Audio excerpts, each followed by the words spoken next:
3. So say 3 here. We have number 1, we have work. What is work? عمل. Yes. So we will speak about work. نتكلم عن كل شيء يخص العمل.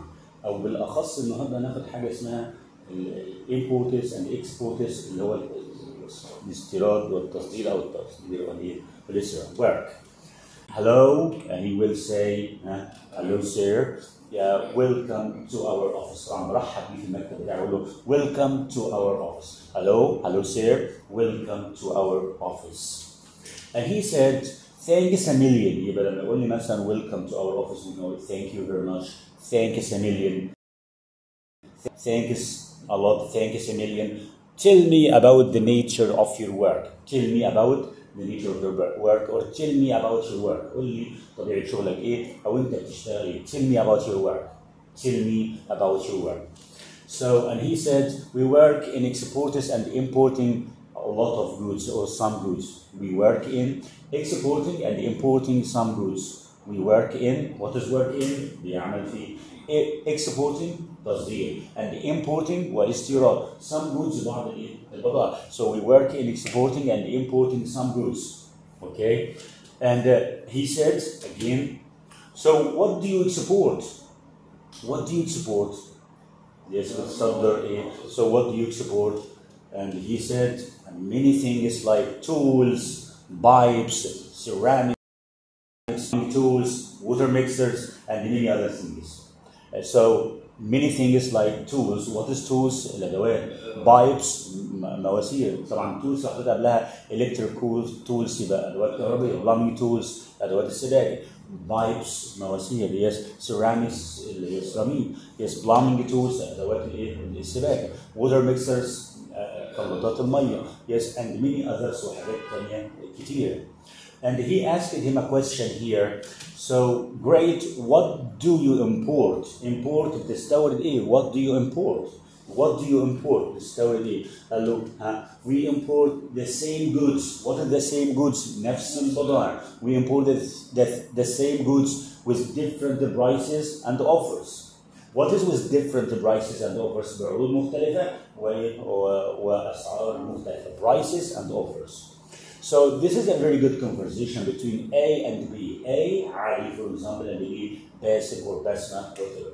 But we have new words. Look at the new words Mustafa here. New words. So number 1, what is exported? تصدير. Yes, exported. And exporting التصدير and importing الاستيراد. Yes, goods. We have goods here. What is goods? بضائع. Yes. Next we have exporters. الصادرات. Yes. And imports اللي هي الواردات. يبقى exports الصادرات, imports اللي هي الواردات. Yes, very good. Tools. What is tools? الأدوات. العدد. Yes, tools. Also we have pipes. What is pipes? مواسير. Yes, مواسير, pipes. And here we have ceramics.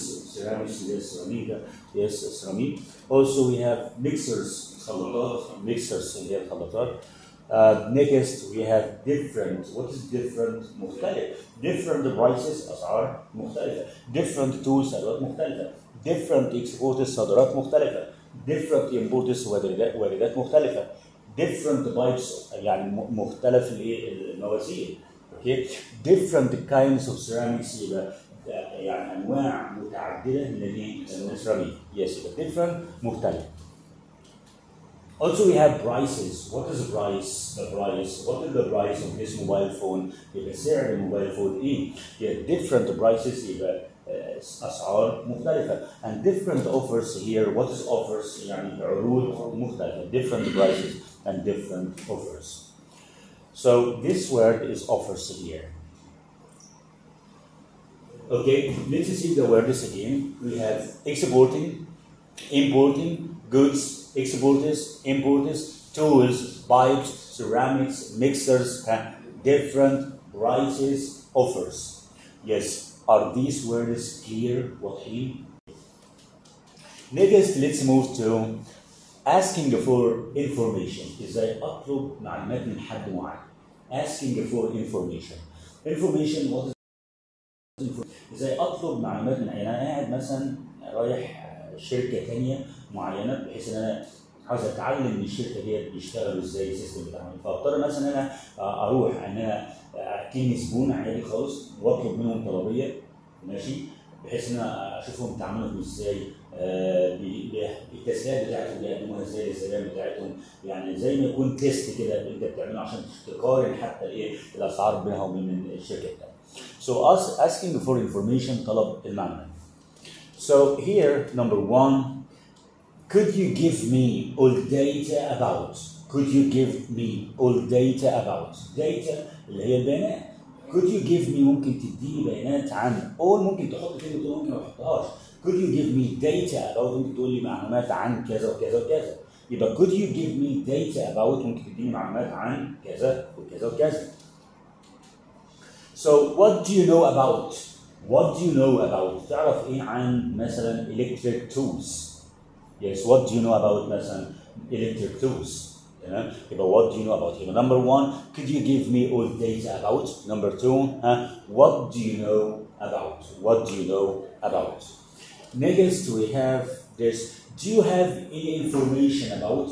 Do you have any information about? عندك معلومات عن do you have any information about plumbing tools؟ عندك معلومات عن حوار السباكه، تمام؟ يبقى دول that questions, three questions to ask about information اطلب بيها معلومات. So number one we have could you give me all data about?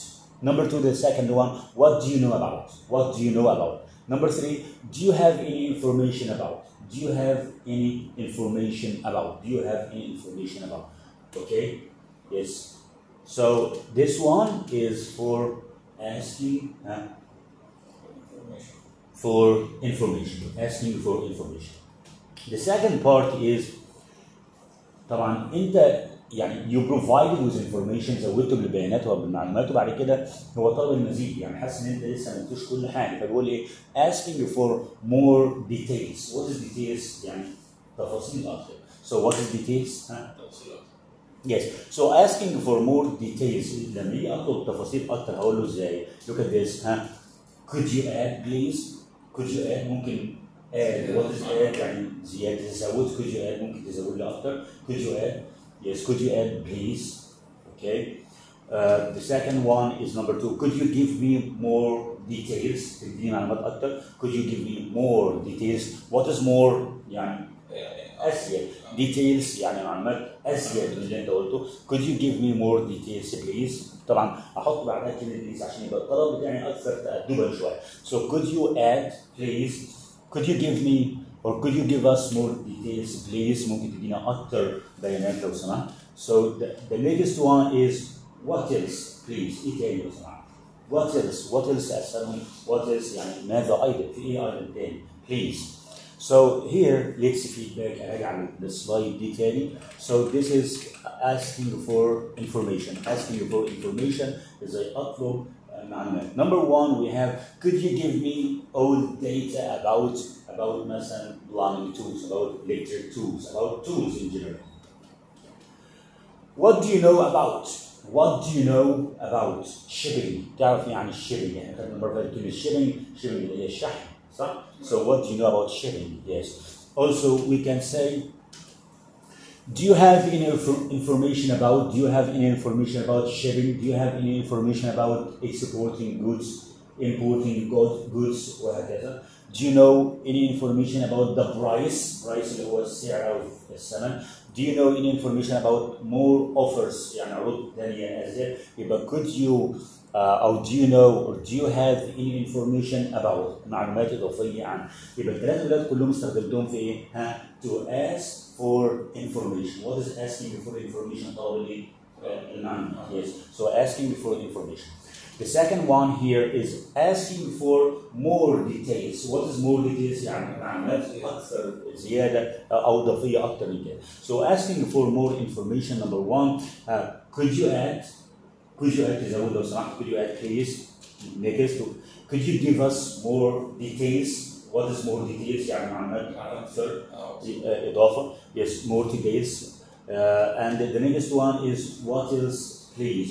وقلنا كل الحاجات دي كلها المفروض انا عشان انت بتطلب حاجه من حد يبقى لازم احط في اخر كلمه please. اوكي. So for example, could you add please? Could you give us more details please? What else please؟ تمام؟ يعني عشان يبقى فيها نوع من الايه؟ من التقبل شويه قدام الناس. هنا في الجزء ده انا عملت dialog. So for example, how are you, sir? How are you? How are you? And he said here, yeah, fine, thanks. Welcome to our office. And he said, thanks a lot. مرة كنت بقولها thanks a million. هنا بقولها thanks a lot. So how are you, sir? Fine, thanks. So welcome to our office. Thanks a lot. Yes. How can I help you, sir? ازاي ساعدك؟ ايه الكلمة اللي اقدر اديها لك؟ How can I help you, sir? How can I help you, sir? How can I help you? How can I ايه الكلمة اللي اديها لك؟ How can I help you, sir? So, and letter A said, could you give us all data about different kind of ceramics you have in your company? Again, could you give us all data, كل البيانات, yes, about your different kinds of ceramics. يعني ممكن تدينا بيانات عن الانواع السيراميك اللي عندك you have in your company. You have in عندك in your company في شركتك. So could you give us all data about the different kinds of ceramic you have in your company في شركتك? So he said, oh sure. What is sure? Could you give us more data or data about your different kinds of ceramic you have in your company? Sure. We have three different kinds. We have three different. What is three? Different kinds. Yes. We have high, medium, and low prices. هو نقصد كده من ناحية السعر. عندنا سعر عالي, high prices, medium price, and low prices وأسعار منخفضة. Yes. So again, so could you give me all data about your different kind of ceramic you have in your company? Sure. We have three different kinds like high, medium, and low prices. High, what is high? And yes, medium, and low prices. يعني أسعار منخفضة السعر. Low prices. And he said, more details, please. طبعا خلي بالك يعني هو بيقول له في الاول could you give me ceramics. طبعا هو ما ادالوش كل المعلومات, فيقول له more details please. يعني مش عاجبني انا الجزء بتاع المعلومات ده, حسيت المعلومات ناقصه شويه, فيقول له more details please. What is more details؟ يعني ممكن اضافه لو سمحت. more details please. And he said, we have American, Italian, and the Chinese ceramics. عندنا الامريكي والايطالي والتشاينيز سيراميكس. طبعا انا اللي مخترع الحاجات دي كلها, لكن يعني ممكن تعمل عليها اكتر حاجه, يعني تغير, انت تعمل تنويع يعني اكتر زي ما انت عاوز يعني. So we have American, Italian, and the Chinese ceramics. And he said, tell me about the Chinese, please. Tell me about the Chinese, please. عرفني عن التشاينيز please. طبعا يبقى هو اختار التشاينيز, عرفني. حس ان هو الايطالي طبعا هو بالترتيب لما قال له هنا هاي, ميديوم, اند لو برايسز, فاعتقد ان الامريكان ده هو الهايست, الاعلى واحد. الايطاليان هو الميديوم, واعتقد ان التشاينيز هو الايه, اللو برايس. عشان كده اختار الايه, هو ده الثالث, والثالث كان عندي لو برايسز, فاختار الثالث. فقول له tell me about the Chinese prices or the Chinese please عن التشاينيز لو سمحت. Okay, so let's revise the dialogue again قبل ما نبدأ الحاجة الثانية. Let's revise it and say it in your head. Say it, okay? Yes. So, how are you, sir? How are you? Fine, thanks. Welcome to our office. Hello, how are you? So, how are you? Welcome to our office. Come here.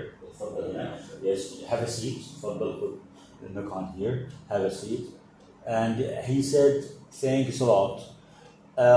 how can I help you how can I help you يعني ازاي اخدمك ازاي اقدم لك الخدمه so يعني زي بالظبط عاوز ايه او ماذا تريد بس بطريقه ثانيه how can I help you how can I help you and he said could you give me all data about your different kinds of ceramic you have in your company تديني عن كل انواع السيراميك you have in your company and he said sure we have three different kinds we have high medium and low prices again we have high medium and low prices عندنا ثلاث حاجات دلوقتي we have high medium and low prices and he said more details please ممكن معلومات اضافيه لو سمحت more details please and he answered them we have the American the Italian and the Chinese ceramics عندنا الامريكان والإيطاليان and the Chinese ceramics okay so he will ask him tell me about the Chinese please tell me about the Chinese please قول لي عن the Chinese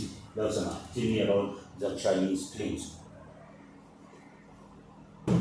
is this one clear واضح بالنسبه لك ده yes okay very good so now let's move about a new idea which asking about contacts. What is contact? الاتصال.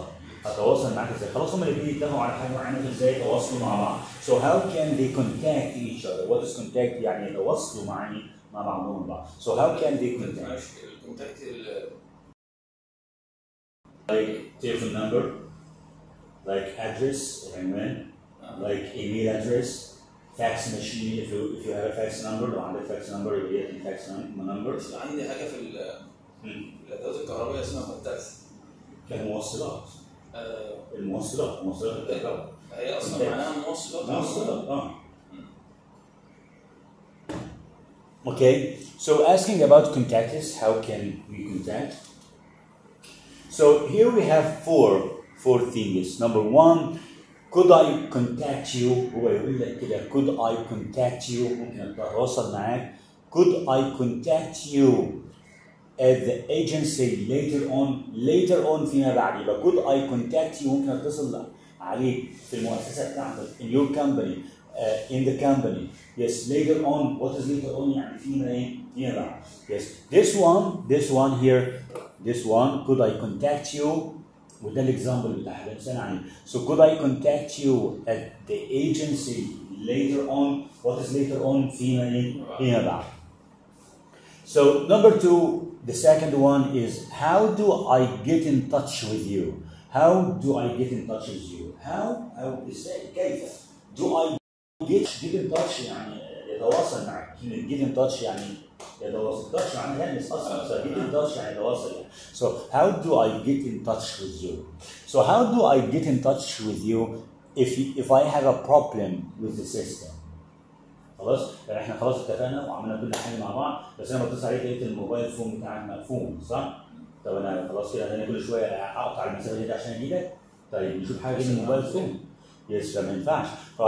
how do I get in touch with you if I have لو انا عندي a problem with the system. What is a problem with the system؟ يعني لو عندي مشكله في مين؟ في السيستم. You understand it? Yes, good. The second one, number three, is how can I reach you? كلمة reach معناها يصل. So how can I reach you؟ ازاي اصل اليك؟ كيف اوصل لك ازاي؟ How can I reach you? So for example, how can I reach you at the weekend? اوصل لك ازاي في عطلة نهاية الاسبوع؟ So how can I reach you at the weekend? I don't have your home number. أنا ما عنديش الهوم نمبر بتاعك. I don't have your office number. I don't have your private number. ما عنديش رقم الشخص بتاعك هنا. Your personal number يعني رقم الشخص الخاص بيك أنت. So how can I reach you? How can I reach you? This one, how can I reach you at the weekend? So how can I reach you? How can I reach you at the weekend? Yes, I don't have your phone number. I don't have your phone number. مش عندي الفون نمبر بتاعك. I don't have your phone number. Oh, what's your number? يعني انت هي what's your بس انت حط بقى اللي انت عاوزه. هنا what's your number? What's your phone number? Yeah, what's your office number? What's your home number? What's your email address? What's your address? العنوان بتاعك. Yes, what's your fax number? يبقى دي كلها ممكن تحطها بعد كلمه what's your number, what's your fax number, what's your home number or office number or personal number الشخصي بتاعك, the private number, business number, رقم الايه بتاع البيزنس بتاعك. اوكي. so what's your, وحط اي حاجه انت عاوزها. ممكن بطريقه ثانيه بس هنا هقولها بعدها كلمه بليز، لكن لما تستخدم كلمه could I, could لو بدات كلمه could يبقى تحط في الاخر بليز عشان الادب. so could I have your office address please؟ عنوان الاوفيس بتاعك. could I have your office address please؟ يبقى could I have your office address please؟ اراجع عليها كمان مره عشان براجع الحاجه مرتين. so here, so could I contact you at the agency later on فيما بعد. number 2, how do I get in touch with you؟ اتواصل معاك ازاي؟ how do I get in touch with you if I have a problem with the system؟ انا عندي مشكله مع السيستم. so how can I reach you؟ اوصل ليك ازاي؟ how can I reach you at the weekend؟ I don't have your home number، مش عندي home number بتاعك. so what's your email address? What's your phone number? What's your private number? What's your business number? What's your fax number? Okay. The second one and the last one is could I have your office address please? ممكن اخد office address please. Could I have your office address please? Okay. But could I have احط بعدها كلمة ايه؟ please. Is this slide clear? Yes. What this one? Contact يتواصل. التواصل. Contact is التواصل here. And this one is agency. مؤسسة. Agency مؤسسة like company شركة. Okay. So agency. The second one, get in touch with. هي ناقصة حرف الجر with. Get in touch with يتواصل مع. Get in touch with. The next one here we have problem. What is problem? يعني مشكلة. Yes, okay. This one is office address. What is office address? عنوان المكتب. Office address. Your office address, please. Is this one clear? Clear. So again, I will say them again here. Contact. What's contact? التواصل. Contact. Yes, and this one agency. Yes, مؤسسة like company. This one is get in touch. Get in touch يتواصل مع. Get in touch with. Also here problem. What is a problem? يعني مشكلة. A problem. Here this one is office address. What is office address? عنوان المكتب. Office address. Is this one clear? لما لك الكلام ده كله اللي هي بتاعت asking for information, asking for more details يعني معلومات اكتر, و asking for contacts يعني اتواصل مع contacts ازاي في one slide دايركت من الاثنين مع بعض لكنهم دايركت طبيعي الاثنين مع بعض. So how are you sir? From the very beginning, how are you sir? And he said, fine, thanks. Welcome to our office. And he said, thanks a lot. And the letter B, how can I help you, sir? إذا يساعدك في حاجة أقدمها لك. How can I help you, sir? And he said, all data about different kinds of ceramics in your company. ممكن تقول عنوان السيراميك اللي موجودة في الشركة بتاعتك in your company. We have three different kinds. We have high, medium, and low prices. وهنا كده قارن من ناحية السعر. Sure, we have three different kinds. We have high, medium, and low prices. So, more details, please. More details, please. تديني بيانات أكتر لو سمحت. More details, please. So he said we have American, Italian, and the Chinese ceramics. We have American, Italian, and the Chinese ceramics. And he said, tell me about the Chinese, please. قلنا عن ال Chinese لو سمحت الحاجات اللي هي الصينية لو سمحت. And he said, the Chinese is the cheapest, the most durable, and all customers prefer it. تاني, the cheapest, what is the cheapest? هو الأرخص. The most durable, الأكثر تحملا. Yes, أرخص بس أكثر تحملا ما عندهم صلاة. Yes, and ممكن الحاجات التانية بتتعامل مثلا مع الشكل. لكن ده ممكن يكون شكل وحش بس اكثر صلابه. ماشي. So here the cheapest الارخص, the most durable. وانا هحكي لك كل الوردز new words كلها في الجنب دلوقتي. So the cheapest الارخص, the most durable الأكثر تحملا and all customers prefer it. all customers what is customers كل الزبائن prefer it بيفضلوا النوع ده من السيراميك. Yes, and all customers prefer it. And he said, so I will order a cargo or a container I'm sorry container مش or a container of a Chinese ceramics. هو هيختار cargo شحنة. Yes, شحنة cargo. Yes, so I will order يعني أنا هطلب شحنة. I will order a cargo يعني شحنة or a container of a Chinese ceramics and هطلب شحنة من Chinese ceramics. Okay, yes. And he said, okay, consider it done. يعني خلاص اتفقنا. Consider it done. Yeah, consider it done. Okay, consider it done, sir. يعني اعتبرها خلاص تمت الصفقة يعني. Consider it done. How can I contact you? ارجع بقى للحتة دي. أنا أتواصل إزاي؟ أنا خلاص كده هدفع وأتواصل إزاي وكده. So how can I contact you? So and he said, our secretary will support you, will give you support you admit that will give you yes with contact information and people contact information المعلومات بتاعت الاتصالات. Yes. So contact information. Yes. And he said, okay, I will also leave what is leave يعني يترك. I will also leave my contacts to make sure that everything is okay. أنا كمان هو بقول له أنا كمان I will also leave my contacts. What is leave my contacts؟ هسيب لك كل الكونتاكتس بتاعتي to make sure عشان أأكد to make sure that everything is okay إن كل حاجة ماشية مظبوط that everything is okay. And he said no problem. مفيش مشكلة no problem. Yes. Will you pay anything for now? Will you pay? What is pay? يدفع. So no problem. Will you pay anything تدفع حاجة دلوقتي for now دلوقتي يعني will you pay anything for now تدفع حاجة دلوقتي ثمن الكونتينر أو ثمن الشحنة بتاع ceramics.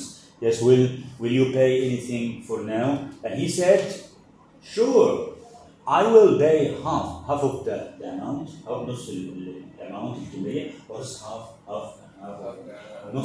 نص الكمية of the amount for now in advance. What is in advance? Advance مقدم. In advance مقدم. So I will pay half of the amount يعني أنا هدفع نص الكمية in advance. Now in advance. What is in advance? مقدم. Yes, in advance. Okay, طبعا هيوافق يقول okay deal. What is deal? اتفاق متفقين. Yes. And he said thanks a lot for your generous meeting. الاجتماع بتاعك اجتماع كريم. ما بتخلش عنه بالمعلومات لو كان عنه generous معناها كريم. طيب هعيد عليه تاني بس خلي بالنا من الورد شويه اللي انا لميت لك الدنيا كلها في كده بالاثنين لكنهم في مكتب بالظبط ماشي. So here in this one here he said how are you sir? I'm fine thanks. Welcome to our office. And he said thanks a lot. So how can I help you? ازاي اساعدك؟ فالتاني هيرد عليه يقول له could you give me all data about the different kinds of ceramic you have in your company اللي عندك you have in your company اللي عندك موجودين في الكومباني بتاعتك في الشركة بتاعتك. And he said sure we have 3 different kinds. We have high, medium and low prices. عندنا ال high prices, ال medium prices and low prices الأسعار المنخفضة. And he said more details please يعني عاوز أكثر إضافة أكثر. And he said we have American, Italian and Chinese ceramics. عندنا 3 أنواع كذا وكذا وكذا. حتى أنت في حتى الإلكتريك تولز بتاعتك عندك ده Chinese ده يعني this is Chinese, this is مثلا إيه American, this is مثلا Spanish, this is German, ألماني. Yes, حاجة عندك ألماني. Yes, okay. And he said, tell me about the Chinese please. قول لي عن the Chinese please لو سمحت. And he said, yes, the Chinese is the cheapest. What is the cheapest? الأرخص, the most durable, الأكثر تحملا, and all customers prefer it. All customers prefer it. كلهم بيفضلوا ال Chinese ceramics. تمام؟ لأن الحاجات التانية ممكن تكون غالية جدا وما تستخدمش في الابارتمنتس اللي هي الشقق ممكن تستخدم في القصور او الى اخره او كده. فالناس بتفضل اللي هي التشاينيز ceramics. And he said, so I will order a cargo. And what is cargo? لكن الكارجو معناه شحنة. Container, يعني container برضه في نفس الحكاية. Container معناها حاوية of Chinese ceramics, Chinese ceramics. And he said, okay, consider it done, sir. يعني اعتبرها الأمر منقضي. He said, how can I contact you? أتواصل معك إزاي? How can I contact you? قال له, our secretary will support you, will give you, support you يعني هتديك السكرتارية بتاعتنا هتديك support you تمدك بيه. Yes, support you or give you all contact information, هتديك information هتديك كل contact information بتاعتنا البيانات بتاعتنا الخاصة بالشركة. And okay, I will also leave my contacts. What is leave my contacts and هسيب الcontacts بتاعتي to make sure عشان أتأكد إن everything is okay. كل حاجة مظبوطة أو ماشية تمام. Everything is okay. No problem. I will pay. Will you pay anything for now? Will you pay anything for now? يعني pay anything تدفع حاجة دلوقتي مقدما يعني for now. Yes, and he said, sure, I will pay half of the amount for now in advance. Yes, I will pay half of the amount and هدفع نص الكمية for now in advance يعني مقدما الوقت مقدما. And he said, okay, deal. And he answered him, thank you a lot for your generous meeting. What is generous? كريم meeting اجتماع. This one here is what is medium? Details. Details, تفاصيل. Yes, details. Here we have durable solid. Durable solid. أكثر صلابة. Yes, durable. And this one, customers. زباين, customers. And this one is prefer, يفضل. So which one do you prefer? أنا واحدة أنت بتفضلها. Prefer معناه يفضل. And this one is cargo, container. Cargo is a container. Cargo, شحنة. Container حاوية. This one is consider. Consider it done. يعني خلاص اتفقنا. Consider it done. Yes, deal. I think it's the support. Support equal give you. Support أعطيك. Yes, I will give you. Support you, give you. In advance مقدما. In advance. I will give it to you in advance. أديها لك مقدما. In advance. The next one is generous. Generous meeting. يعني اجتماع كريم. Generous meeting. اجتماع كريم. So meeting is اجتماع. Okay. Is it clear? This was the last one. Today we will have session 3. Session 3 and number 1 we have work. And what is work? العمل. نتكلم فيها عن work العمل. So number 1, for example here, this is a dialogue between A and B. A said hello and B answered to him, hello sir, or welcome sir. Welcome to our office sir. Hello, welcome to our office. مرحب بي. Welcome to our office. مرحبا بي في المكتب بتاعنا. So he should answer him. He answered him, thank you a million. Thank you a million. شكرا جزيلا. Tell me about your work. قل لي عن الشغل بتاعك. So tell me about your work. قل لي عن العمل بتاعك. عرفني معلومات أكتر عن العمل بتاعك. Thank you a million. Tell me about your work. And he answered him, letter B, we work in exporting and importing some goods. Importing, exporting, تصدير, and importing, استيراد, some goods بعض البضائع. So we work in exporting and importing some goods. And he said, what do you export? What do you export? بتصدروا إيه? What do you export? بتصدروا إيه? And he said, many things like tools, الأدوات, pipes, مواسير, ceramics, اللي هي السيراميك, plumbing tools, أدوات السباكة, water mixers, يعني خلاطات المية, and many others, وحاجات تانية كتير. So we export many things like tools, pipes, ceramics, plumbing tools, water mixers, and many other things. And he said, great, what do you import? بتستورد إيه? What do you import? Import معناها يستورد. طب بتستورد إيه? And he said, we import the same goods نفس البضائع with different prices and offers. يعني بنفس العروض لا ده different prices بأسعار مختلفة and different offers وبعروض مختلفة. So number 1 we have exporting التصدير. So importing الاستيراد. Goods بضائع. Here we have export is الصادرات, import is الواردات, tools أدوات, pipes مواسير, pipes, ceramic اللي هي سيراميك. Also we have mixers الخلاطات, خلاطات. So different مختلف والوزن بتاعها same price نفس الايه بالسعر, same offer نفس الايه العرض. So different مختلف. And this one is prices الأسعار. Next we have offers اللي هي العروض. And number 2 today, asking for information is أطلب معلومات من حد. So asking for information, number 1, could you give me all data about كذا؟ ممكن تقول لي كل المعلومات أو كل البيانات عن مثلا ceramics, about electric tools الأدوات الكهربية, plumbing tools أدوات السباكة, about pipes عن المواسير وهكذا. So could you give me all data about? Next, what do you know about? What do you know about ceramics? What do you know about pipes? What do you know about so on, so on, so on? So, do you have any information about? Do you have any information about electric tools? Yes.